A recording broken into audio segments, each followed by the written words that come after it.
Penuh Roh Kudus harus spektakuler. Yuk kita obrolin.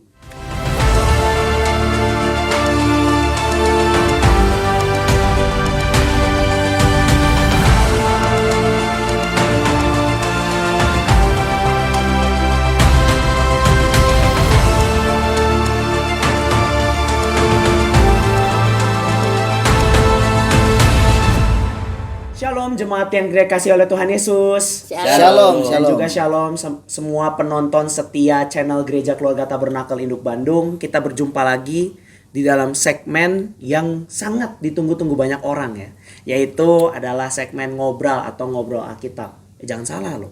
Segmen ini tunggu-tunggu banyak orang. Ada beberapa orang yang merasa bahwa aduh, segmen ini jangan dihilangin dong. Segmen ini terus ada dong. Berarti ini ditunggu-tunggu banyak orang. Betul. Saya tahu beberapa feedback lah dari orang-orang yang menonton channel kami ya.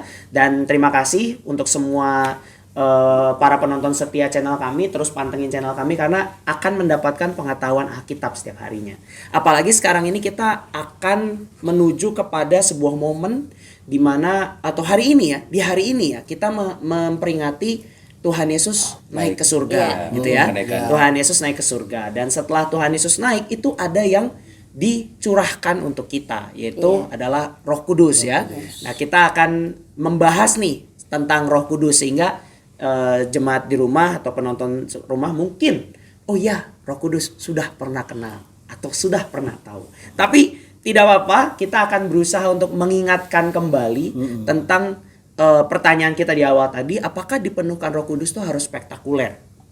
Nah, itu mungkin akan menjadi sebuah hal yang sangat menarik untuk dibincangkan. Tapi kita mau memulai dulu dari kenapa Roh Kudus itu? Ini saya bertanya ya, mewakili saudara semua sekalian di rumah. Saya bertanya kepada para hamba-hamba Tuhan di sini. Saya bertanya, mengapa Roh Kudus itu harus turun ke dalam dunia?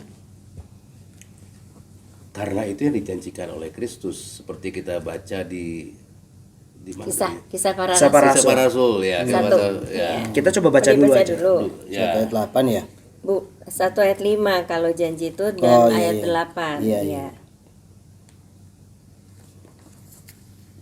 Oke, berarti kita akan baca Kisah Para Rasul 1 ayat 5 dan 8 ya. Iya. Di ayat 5 dikatakan, sebab Yohanes membaptis dengan air, tetapi tidak lama lagi kamu akan dibaptis dengan Roh Kudus. Tapi boleh dibaca dari 4 deh kalau mau bicara soal janji. Oh ya. Iya betul. Ayat 4 ya. Pada suatu hari ketika ia makan bersama-sama dengan mereka, ia melarang mereka meninggalkan Yerusalem dan menyuruh mereka tinggal di situ, menantikan janji Bapa yang demikian katanya, telah kamu dengar daripadaku, sebab Yohanes membaptis dengan air, tetapi tidak lama lagi kamu akan dibaptis oleh Roh Kudus. Mama boleh ayat 8? Ayat 8, tetapi kamu akan menerima kuasa kalau Roh Kudus turun ke atas kamu, dan kamu akan menjadi saksiku di Yerusalem dan di seluruh Yudea dan Samaria dan sampai ke ujung bumi. Ini ada satu ayat lagi janjinya. yang bisa dibaca, ayat 33, pasal kedua. Pasal kedua. Pasal 2 ayat 33. Om Stephen. Oke, ayat 33.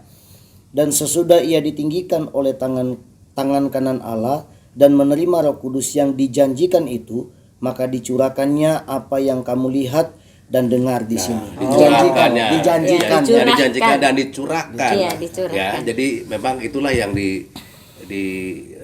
dijanjikan oleh Tuhan Yesus itu sendiri, dan memang satu hal yang harus dilakukan oleh Tuhan Yesus untuk naik ke surga itu, artinya naik ke surga, duduk di sebelah kanan Bapa, artinya di surga sana kan.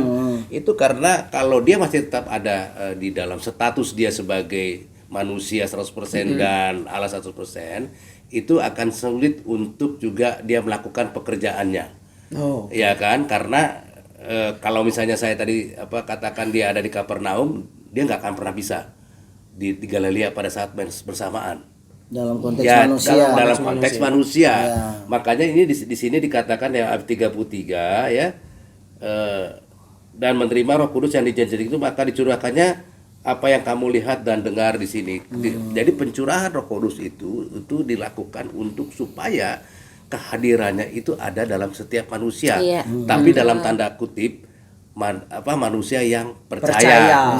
Yang mau menerima. Maka oleh karena itulah makanya dia harus naik sehingga dia bisa hadir di mana manusia itu berada. Artinya di mana saja, omnipresent. Kira-kira seperti itu. Tapi kan juga ada yang bilang gini, kenapa harus kita dapat pencurahan Roh Kudus? Artinya dicurahkan itu artinya kan diberikan secara banyak gitu ya.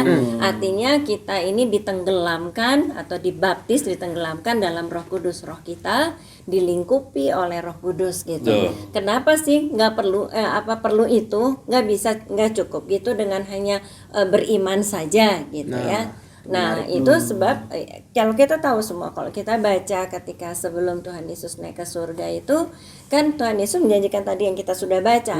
Artinya apa? Sebelum itu murid-murid itu kan sudah dihembusi oleh Roh Kudus. Artinya waktu dia bangkit, dia masuk ke ruang lantai atas, Tuhan Yesus menghembusi murid-muridnya dengan Roh Kudus. Artinya terimalah Roh Kudus kan gitu. Artinya roh yang tadinya mati karena dosa dihidupkan. Tapi setelah itu pesan berikutnya ketika roh mereka sudah hidup, pesan berikutnya sebelum Tuhan Yesus naik ke surga, kamu jangan kemana-mana, tunggu dulu janji Bapa. Nah janji Bapa tuh apa? Berupa kuasa itu. Lalu mereka menanti-nantikan sepanjang selama 10 hari. 10 hari setelah Nah, kenaikan. ternyata mereka mengalami satu hal yang belum pernah mereka rasakan setelah 10 hari itu, yaitu di hari Pentakosta. Kita tahu ceritanya yang lidah-lidah api, seperti ada lidah angin, api, lidah-lidah api dan ada hembusan angin apa itu itu ya. di hari itu. Jadi tidak cukup hanya untuk beriman. Kalau kita dikasih kesempatan masih hidup setelah kita beriman, kecuali orang yang menerima Tuhan Yesus lalu 5 menit kemudian meninggal karena sesuatu penyakit atau apa gitu ya. Tapi ketika kita oleh Tuhan masih diizinkan punya nafas hidup, kita harus minta kepenuhan Roh Kudus tadi supaya kita menerima kuasa itu. Nah, itu bisa didapat kalau Roh Kudus turun. Kalau turun itu artinya adalah tinggal dalam hati kita dan bekerja. Bukan sekedar tinggal terus nggak ngapa-ngapain gitu. Nah itu maksudnya seperti itu. Makanya kita harus minta kepenuhan Roh Kudus. Berarti sebenarnya kalau Mika bisa katakan kayak misalnya tadi Tuhan Yesus naik ke surga, biasanya kan kalau kita memperingati hari kenaikan Tuhan Yesus tuh pasti kita menunggu janjinya yang kapan dia datang kembali. Dia naik ke surga untuk menyediakan tempat bagi kita. Itu yang selalu diajarkan kepada anak-anak sekolah minggu ya. Jadi kan kalau misalnya kenapa sih Tuhan Yesus harus naik ke surga? Untuk menyediakan tempat gitu kan. Padahal juga rencananya dia naik ke surga itu untuk mencurahkan rohnya tadi juga ya. Tadi kan sudah dikutip. Iya, makanya untuk mencurahkan rohnya tadi. Berarti aku mau konfirmasi bahwa kenaikan Tuhan Yesus ke surga itu juga tidak bisa dilepaskan dari janjinya dia memberikan Roh Kudus pada kita. Tadi kan sudah disinggung kan. Kalau dia nggak naik, Roh Kudus nggak turun. Tapi pertanyaan Mika tadi kan menarik, mungkin menjadi pertanyaan umum orang. Kenapa Roh Kudus itu harus dicurahkan? Mungkin dalam pandangan saya, kalau kita lihat secara gambaran besar di dalam Alkitab, rencana besar Allah itu kan adalah keselamatan buat manusia. Allah dalam konteks Bapa membuat rencana. Kemudian rencana itu dikerjakan oleh Yesus lewat kelahiran, kematian, kebangkitan dan terangkat ke surga. Nah, setelah dia melaksanakan rencana Bapa, dia terangkat ke surga, Roh Kudus meneruskan rencana besar itu dengan cara menyertai kita yang sudah mengalami atau menerima keselamatan itu. Kita sudah beriman ya. Jadi memang Roh Kudus ini tidak bisa dipisahkan dari itu, harus terjadi, memang nggak bisa. Harus terjadi karena bagian dari pekerjaan Tritunggal itu sendiri. Roh Kudus meneruskan untuk menolong setiap kita yang sudah menerima Yesus sebagai Tuhan dan Juru Selamat. Ya, menolong dalam hidupnya. Ya, dalam segala hal. Terutama menjadi saksi. Dalam segala hal seperti itu gitu. Nah, mungkin ini juga menjadi pertanyaan buat banyak orang ya. Pada waktu kita menjadi percaya kepada Tuhan Yesus, apakah hati kita langsung dihinggapi Roh Kudus? Itu dulu awalannya. Apakah hati kita langsung ada Roh Kudus di hati kita? Siapa yang membuat seseorang bisa percaya? Yaitu Roh Kudus kan. Nah, itu maksudnya, tapi itu banyak yang nanya loh. Maksudnya banyak yang bertanya. Justru itu jadi pertanyaan yang memang harus kita jawab bahwa tidak ada satu hati pun dari diri manusia kalau tanpa digerakkan oleh Kudus bisa mengenal, percaya kepada Tuhan Yesus dan akhirnya percaya sama Tuhan Yesus. Okay. Ya kan? Jadi ketika kita betul mengatakannya dari hati kita, maksudnya hati kita percaya, dengan mulut kita mengatakan bahwa kita beriman bahwa Yesus itu adalah Tuhan dan Juru Selamat, saat itu juga kita menerima Roh Kudus. Menerima Roh Kudus yang karena Roh menggerakkan. Kudus lah yang membuat kita percaya. Kita percaya. Iya. Oke. Kenapa kita bisa percaya pada Tuhan Yesus? Itu yang membuat percaya adalah Roh Kudus Iya, itu. iya. Dan Iya. itu ada di hati kita. Iya. Jika demikian, apa esensinya untuk kita bisa harus menerima baptisan Roh Kudus itu? Jadi kan pada waktu atau kita menerima kepenuhan Roh Kudus itu. Seperti pertanyaan tadi kita di awal ya. Kepenuhan Roh Kudus apakah harus spektakuler? Ini tuh sebenarnya pertanyaan yang dihasilkan dari berbagai macam pengalaman jemaat juga, atau pertanyaan jemaat juga, pertanyaan orang-orang Kristen pada umumnya. Pada waktu mereka melihat Roh Kudus itu memenuhi seseorang, kemudian dia berbahasa roh. Ya kan? Jadi Kemudian dia menari-nari. Apakah harus apa esensinya gitu? Kenapa harus ada menari-nari, harus ada bahasa roh misalnya Jadi gitu? gini. Tadi kan sudah dibahas bahwa kita harus menerima kepenuhan Roh Kudus. Nah, itu seharusnya anak-anak Tuhan mau menerima Nah, itu. kepenuhan Roh Kudus. Oke ya, itu udah jelas alasannya yang tadi lah yang udah kita baca. Yang kedua, tanda menerima Roh Kudus gitu. Nah, iya. Kan? Apakah harus dengan berbahasa roh? Betul. Apakah harus dengan sesuatu yang spektakuler gitu. Nah, siapa mau mulai dulu? Itu kan pertanyaan dari Oke ya. orang-orang ya. Kalau dari saya, ini tuh gini, kita tuh udah dari sejak perjanjian lama, Roh Allah tuh udah ada. Roh Kudus itu Roh Allah, sepakat? Iya, Ya kan? Roh Allah itu sudah ada. Dan di perjanjian lama kita belum mengenal adanya hari Pentakosta. Hari Pentakosta Oke. seperti yang di perjanjian Di baru perjanjian di mana Rasul 2 di gitu. Kisah Para Rasul Ya, itu dua. ya. Nah, saya tertarik sekali dengan pembicaraan ini. Saya mau kita lihat di Kejadian. Coba lihat Kejadian berapa ya, sebentar. Saya udah catat tadi. Kejadian 35 ayat 30 sampai 31. Kejadian atau keluaran? Kejadian. Keluaran. Oh, keluaran. Keluaran. Keluaran 35 ya. Ya, tadi salah. Ayat berapa? Ayat 30 dan 31 tadi yang baca siapa ya? Keluaran berapa? Apa Sorry, sekarang? 35. 35 32. Ya, 30 30 dan 31. 3. Oke. Keluaran 35 ayat yang ke-30 ya. Ini judul perikopnya pengangkatan Bezalil dan Aholiab. Aholiab. Benar-benar Aholiab. Ya, berkatalah Musa kepada orang Israel, lihatlah, Tuhan telah menunjuk Bezalil bin Uri bin Hur dari suku Yehuda dan telah memenuhinya dengan Roh Allah, dengan keahlian, pengertian dan pengetahuan dalam segala macam pekerjaan. Iya. Oh. Jadi di situ kan jelas nggak ada tuh Aholiab atau Bezaleel ya, itu berbahasa lidah ya, nggak ada mereka juga tiba-tiba misalnya melakukan sesuatu, Ya. tapi yang mereka alami adalah mereka bisa mengerti petunjuk Tuhan, Tuhan, ya. dalam membuat peralatan di kemah tabernakel. Jadi tidak selalu orang yang dipenuhi oleh Roh Kudus atau dibaptis dengan Roh Kudus harus ada ditandai dengan sesuatu yang spektakuler gitu ya, seperti misalnya berbahasa roh. Karena kalau kita tahu itu tuh merupakan 9 karunia setelah Buah kita roh. karunia roh. Ya, karunia. Kan ada 9 Oh, buah ya. roh, Oh. ada 1 buah roh 9 unsur, ya. ada 9 Ya, ya, ya. karunia roh. Ya. Di antaranya berbahasa Berbahasa lidah, lidah. di antaranya punya Menafsirkan pengetahuan. bahasa lidah itu juga. Ya, ya kan? terus hikmat, Hikmat, ya. terus ada apa tuh nubuat Nubuat. kayak gitu ya, ada 9. Jadi tidak selalu harus dengan bahasa roh. Harus dengan ada angin seperti di hari Pentakosta yang ditulis di Kisah Para Rasul. Karena itu sifatnya pribadi sekali. Ya, itu di perjanjian lama sudah terbukti bahwa mereka dipenuhi dengan Roh Allah, tapi nggak seperti itu.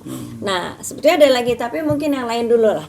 Apakah harus begitu kalau Saya berpikiran sama dengan Ibu Gembala ya, bahwa mengalami kepenuhan Roh Kudus itu nggak aneh-aneh lah istilahnya ya kan. Iya. Ya, mungkin itu diasosiasikan pada saat waktu hari Pentakosta pada saat itu kan, karena ada lidah api, angin, orang bisa berbahasa yang macam-macam gitu Iya. kan, sehingga orang Bahasa melihat bahwa orang-orang itulah namanya dipenuhi oleh Roh Kudus. Tetapi kalau itu yang dititik beratkan, manifestasi yang seperti itu, ya artinya dititik beratkan dari manifestasi, itu jadinya akan mengurangi nilai itu sendiri. Sehingga apa ya, waktu misalnya orang tidak bisa berbahasa roh, oh Tuhan tidak hadir, misalnya gitu kan. Atau kamu belum dipenuhi Roh Kudus. Gitu kan. Nah, terus duduknya di sebelah sini. Kalau di kisah misalnya lagi puji-pujian gitu kan, dia tidak menangis gitu kan. Nah itu jadi nggak dijamah gitu. nah, dia belum dijamah. Nah, hal-hal itulah karena apa? Titik beratnya kepada manifestasi yang tersebut atau menginginkan ada mukjizat-mukjizat.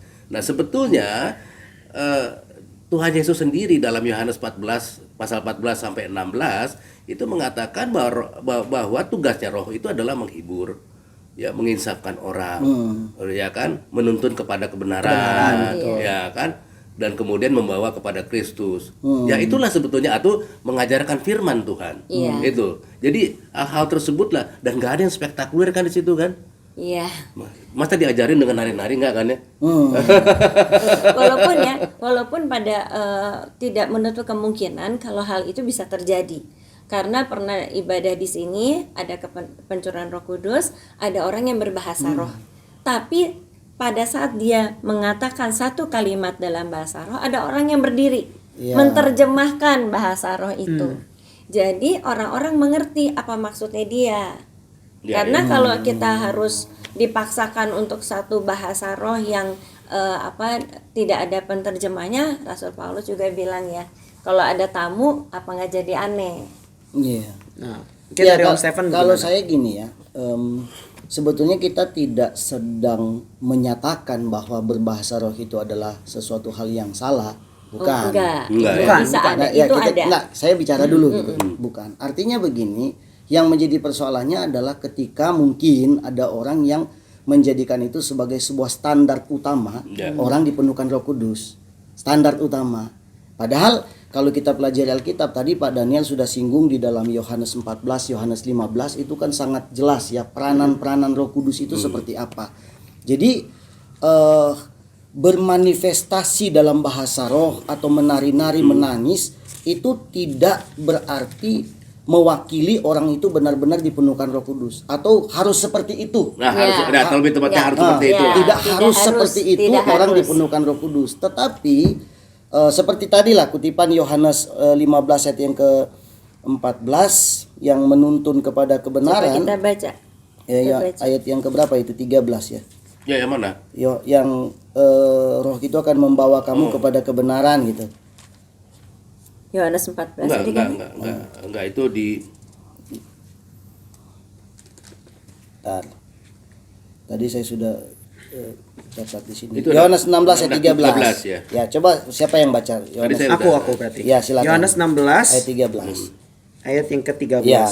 Tetapi apabila ia datang, yaitu roh kebenaran, ia akan memimpin kamu ke dalam seluruh kebenaran, sebab ia tidak akan berkata-kata dari dirinya sendiri, tetapi segala sesuatu yang didengarnya, itulah yang akan dikatakannya. Dan ia akan memberitakan kepadamu hal-hal yang akan datang. Ya. Nah, saya jelaskan sedikit. Ayat ini kan diucapkan langsung oleh Yesus kepada murid-muridnya. Iya.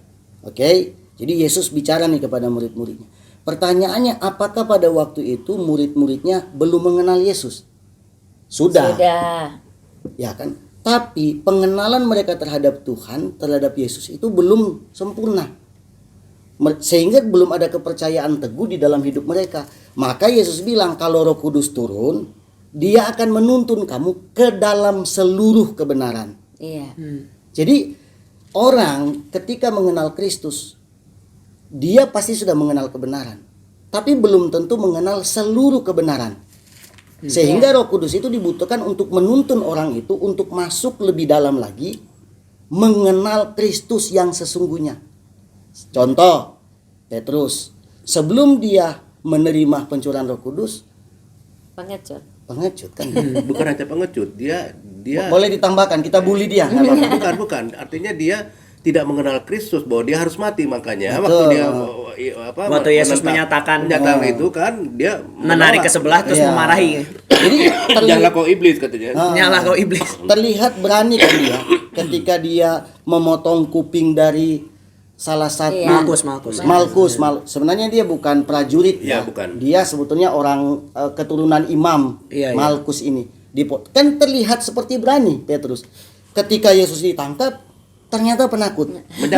Menyangkal karena Iya. takut dong. Takut ya karena dia tidak tahu bahwa Yesus akan menang. Iya, Belum kan? mengenal saat kedua. Karena Iya. Yesusnya ditangkap, Nah, dia kan kalah. Coba kita lihat ketika dia dipenuhkan Roh Kudus, coba pelajari kita sudah tahu lah ya, Kisah Rasul pasal 2 selanjutnya. Petrus tuh berkhotbah dengan gagah berani. Oh loh. iya. Jadi berani dia. Nah, gitu. Jadi sebetulnya manifestasi Roh Kudus itu dia. Dan sekali lagi membawa kepada seluruh kebenaran. Kalau nggak salah tadi di awal sempat disinggung menuntun orang untuk hidup di dalam perubahan. Iya. Transformasi. Ya. Itu. Jadi kalau jemaat nih hadir lalu mengikuti pencurahan Roh Kudus, tidak mengalami manifestasi bahasa roh, menangis, tapi justru semakin mengerti firman Tuhan, itu juga Ya. mengalami yang namanya kepenuhan Roh Kudus. Ya, kepenuhan tuh artinya apa sih? Kalau buat saya kepenuhan itu artinya dipenuhi kan. Tidak ada lagi ruang untuk yang lain. Ya. Sehingga misalnya contohnya kalau misalnya sudah dipenuhi oleh Roh Kudus, waktu kita ketemu orang gitu kan, lidah kita tuh nggak bisa kita tahan untuk memberita apa Untuk tidak memberitakan kebenaran Iya, atau iya. bercerita mengenai Kristus gitu kan dengan cara kita lah atau melakukan hal-hal yang lain. Nah, itulah artinya kepenuhan. Ya kan? Kalau saya begini ya, Mik, ini sorry banget ya buat semuanya, buat kita semua. Saya ini pandangan saya, tidak ada gunanya kita mengalami kepenuhan Roh Kudus berbahasa lidah, tapi kita tidak mau jadi saksi di luar.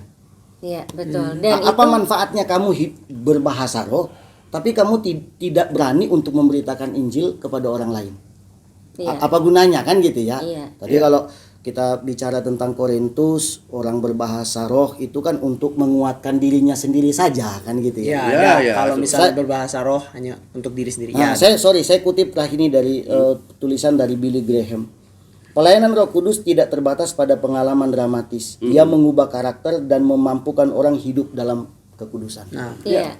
Itu juga kita lihat ayatnya deh. Kita lihat ayatnya. Oh, nyambung ya. Iya, apakah betul kalau kepenuhan Roh Kudus itu harus segera dapat karunia-karunia itu? Ya, Ya, coba. Ya, Coba. coba. 1 Korintus 13 Oh ya. ayat 1 sampai 2. Kita baca sama-sama.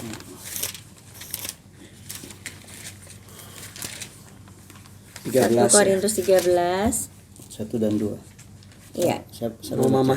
Ibu dan Tadi terakhir siapa ya? Mika Mika terakhir. dan- Nah, sekalipun aku dapat berkata-kata dengan semua bahasa manusia dan bahasa malaikat, itu misalnya berbahasa roh gitu Iya. ya. Tetapi jika aku tidak mempunyai kasih, aku sama dengan gong yang berkumandang Betul. dan canang yang gemerincing. Pak, Ayat yang kedua, sekalipun aku mempunyai karunia untuk bernubuat dan aku mengetahui segala rahasia dan memiliki seluruh pengetahuan, dan sekalipun aku memiliki iman yang sempurna untuk memindahkan gunung, tetapi jika aku tidak mempunyai kasih, aku sama sekali tidak berguna. ya. Ini tuh artinya apa? Jangan diadili. Itu kan tadi Ampunilah kami. Tapi memang benar kan? ayat 1 dan Firman ayat 2 Tuhan. Ah, iya, iya, ayat 1 betul. dan ayat 2 itu kan kalau kita lihat itu kan karunia-karunia roh. Iya kan, bernubuat lah, berpengetahuan Bahkan lah. punya iman yang bisa Punya iman yang memindahkan bisa gunung itu memindahkan karunia loh. Iya. Karunia kan. Tapi itu nggak ada gunanya firman Tuhan ngomong gitu kalau kita nggak punya kasih. Apa sih kasih? Kasih itu karakter Kristus. Nah, salah satu dari buah roh itu kasih, sukacita, damai sejahtera, Kesabaran, kesabaran, kemurahan, kebaikan, Nah, semua minggu juga kesetiaan, udah. kelemah lembutan, penguasaan diri. Nah, iya, terus Woi, 100. Ya, anak sekolah minggu tahu. Ingat lagu dulu. Nah, dulu sering dapat coklat anak ini kayaknya ya. Dulu malah saya nggak boleh jawab. Tapi itu Oh juga iya iya, anak gembala gitu. Anak gembala nggak boleh tapi jawab. itu juga memang ditekankan oleh Paulus ya. Seperti kita baca dilanjutkan ya, Pak, 1 Korintus 14 ayat 1. Oh, oke. Kejarlah kasih itu dan usahakanlah dirimu memperoleh karunia-karunia roh, terutama karunia untuk bernubuat. Artinya apa? Yang dikejar tuh kasih dulu, Kasih dulu. bukan karunia roh dulu. Kadang-kadang kita kebalik ya kan? Karakter dulu. Iya Nah kan? gini Bang, justru gini ya. Ini menjadi perhatian buat kita semua saya pikir. Kenapa orang mengejar karunia? Karena mengejar validasi. Iya itu dia. Oh iya, Jujur kalau aja, kamu betul. udah punya karunia berarti kamu kepenuhan sorry, Roh Kudus. sorry, mohon maaf. Bahkan orang mengejar bahasa roh sampai belajar loh. Kalau belajar bukan karunia lagi dong. Nah, ya ada yang begitu, tapi tetap dikatakan dipenuhi karunia Roh Kudus. Kenapa? Karena biar keren. Ya. itu itu tuh sebenarnya ada mereka punya percaya bahwa hari Pentakosta itu kalau orang dipenuhi selalu harus berbahasa roh. Dan keren Bu, ya kan? keren dong, ya kan? Dia berbahasa roh lagi. Iya, iya. Kita sekali lagi tidak mengatakan itu salah, tapi prakteknya itu yang menjadi salah.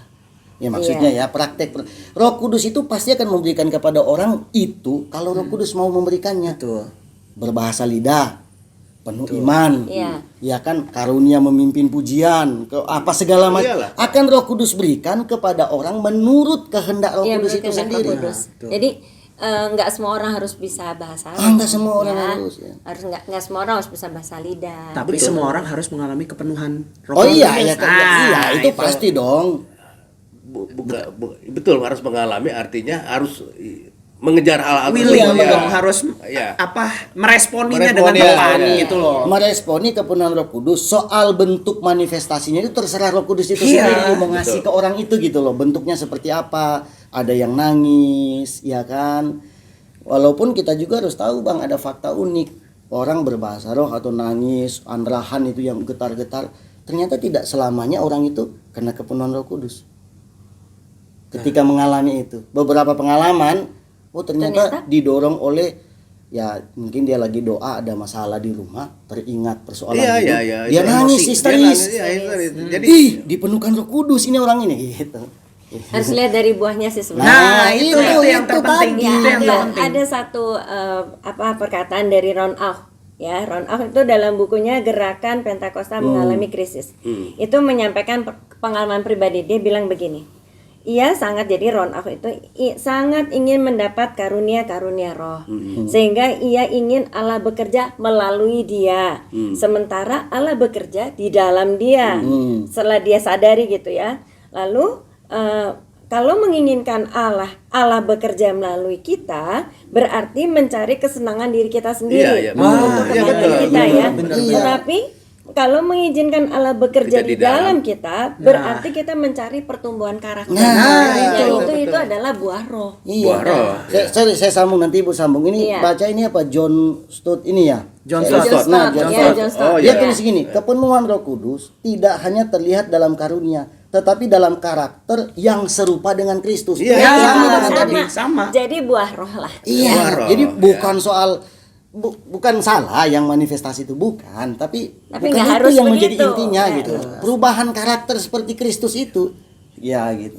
betul. Baik, Jadi bagaimana, Pak? ya Kak, saya mau menyambung tadi perubahan hal tersebut itu adalah menjadi buah. Nah, Iya. itu. Ya kan? Itu. Ya.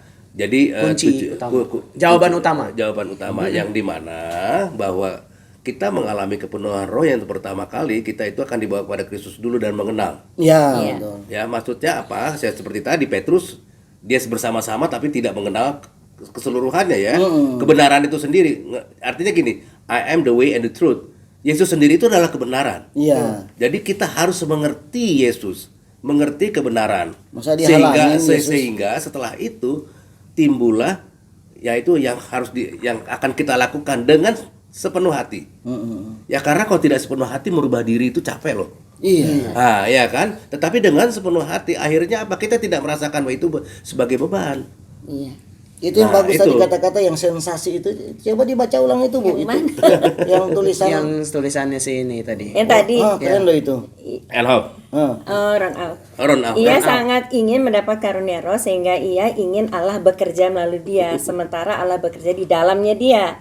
Lalu menginginkan Allah bekerja melalui kita berarti mencari kesenangan diri kita sendiri. Nah, tapi mengizinkan Allah bekerja di dalam kita berarti mencari pembentukan karakter. Nah, Itu yang banyak orang sekarang tuh yang menginginkan itu untuk kesenangan Untuk dia. Ya, supaya jadi kelihatan jago. Apa Iya, bedanya kelihatan melalui? keren gitu. Artinya kita merasa jago gitu kan. Emang Allah siapa kita gitu kan mau dipakai Tuhan. Nah, itu kan artinya kan seperti itu dulu. Kalau- ya kan? Kalau Kalau ti- saya percaya ya kalau rasul-rasul yang waktu itu menyembuhkan orang lumpuh, yang menyembuhkan itu bukan untuk dirinya dia sendiri justru kan supaya orang lumpuh itu mengenal Tuhan Mengenal justru. Tuhan, ya. Jadi mereka rasul-rasul itu karakternya udah dibentuk Dan dari seperti kesaksian Kristus. kesaksian orang yang disembuhkan itulah banyak orang yang mengenal Kristus. Iya. Coba lihat ya, puncak dari pengenalan Rasul Paulus terhadap Kristus, ucapan dia itu yang indah tuh. Bagiku hidup adalah Kristus. Kristus. Mati adalah keuntungan. Ya, artinya begini. Paulus bilang, siapa yang ngomong? Biarlah Yesus yang bertambah-tambah dan aku yang berkurang-kurang. Ya, aku semakin kecil. Ya, Aku yang lupa semakin itu kecil. ayatnya itu gimana? kalau Paulus pernah ngomong itu, Yohanes Pembaptis pernah ngomong kayak ngomong gitu. begitu, Maksudnya ya. gini loh, kalau kita mengalami kepenuhan Roh Kudus, tapi kita lebih justru merasa lebih penting dari Tuhan, dilakukan. Diragukan.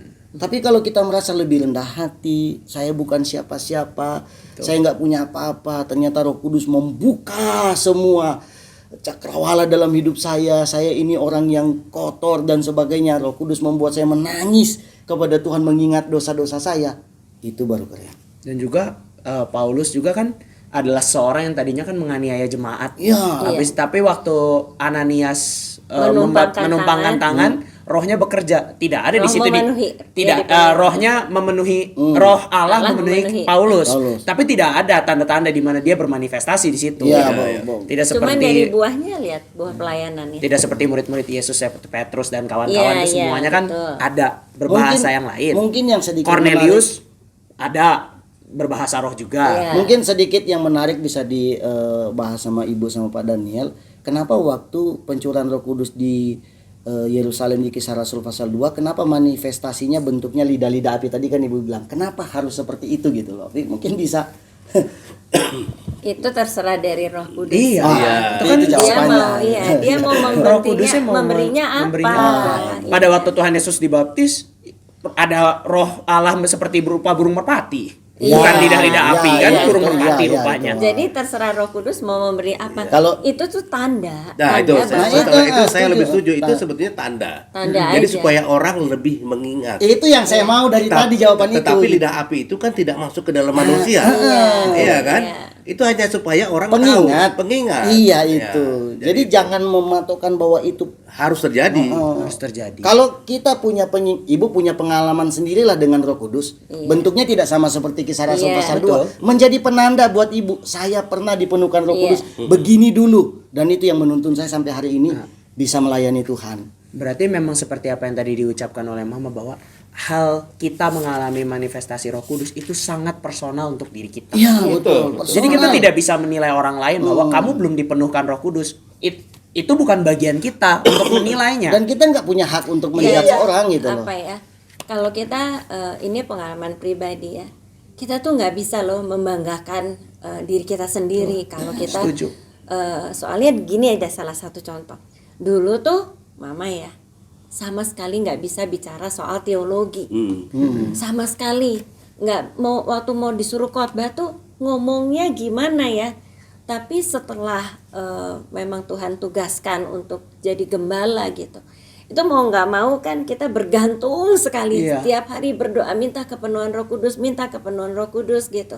Ada satu saat di mana memang itu betul terjadi ketika berdoa pribadi. Lidah ini digerakkan. Ya, lidah ini digerakkan, lalu ada satu pengertian yang di situ tuh Roh Kudus bekerja. Jangan takut, aku menyertai kamu. Wah, puji Tuhan. Nah, dari situ waktu baca Alkitab nggak tahu dari mana, tapi bisa ngerti. Oh, ini maksudnya ke sini, ini maksudnya ke sini. Kadang-kadang Tuhan kasih ingat ada buku itu ya. Baca buku itu. Oh, itu maksudnya. Jadi kepenuhan Roh Kudus itu nggak bisa dari situ nggak bisa lah Mama tuh membanggakan bahwa itu tuh karena aku pinter khotbah. Iya. Nggak bisa, betul. Nggak ada lah.